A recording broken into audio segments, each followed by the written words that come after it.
Raquel Garrido et Alexis Corbière, tous les deux députés insoumis de Seine-Saint-Denis, vivent et font de la politique ensemble depuis 25 ans, explique Libération, qui est allé à la rencontre du couple pour son nouveau numéro paru ce jeudi 23 février dans les kiosques.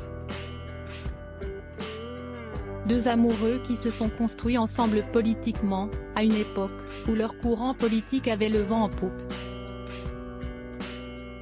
C'était les grandes années de la gauche, s'est notamment souvenu le député PS, Parti socialiste. Note de la rédaction, Jérôme Gage pour Le Quotidien, lui qui les connaît depuis désormais 30 ans. Il se souvient que Raquel était déjà très vivante, tandis qu'Alexis était plus posé et moins foutraque. Leur relation est basée sur le respect. Et si nous vivons une époque où la femme peut davantage s'émanciper de l'homme qu'avant, Raquel Garrido explique que personne n'est au-dessus de l'autre dans son couple, ça a longtemps été l'homme qui cache la femme, maintenant c'est parfois l'inverse, nous, ce n'est ni l'un ni l'autre. Le rapport de force est donc identique entre les deux, tourtereaux, ce qui leur permet notamment d'être en symbiose. Ça a pu être conflictuel en revanche, comme l'a évoqué Jérôme Gage, chacun a son petit caractère, ce qui laisse place parfois à certains désaccords.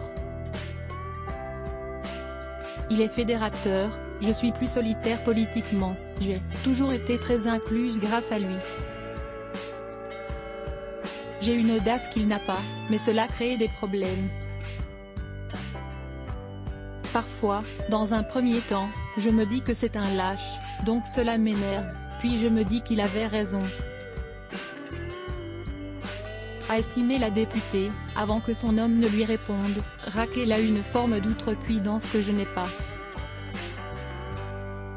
Ça a pu être conflictuel, à des moments où elle me poussait, où j'étais déçue. Mais ils ont entre eux un pacte de solidarité, ce qui leur permet de rester sous d'écoute, que coûte, y compris quand ils ne sont pas épargnés par les critiques, parfois très vives.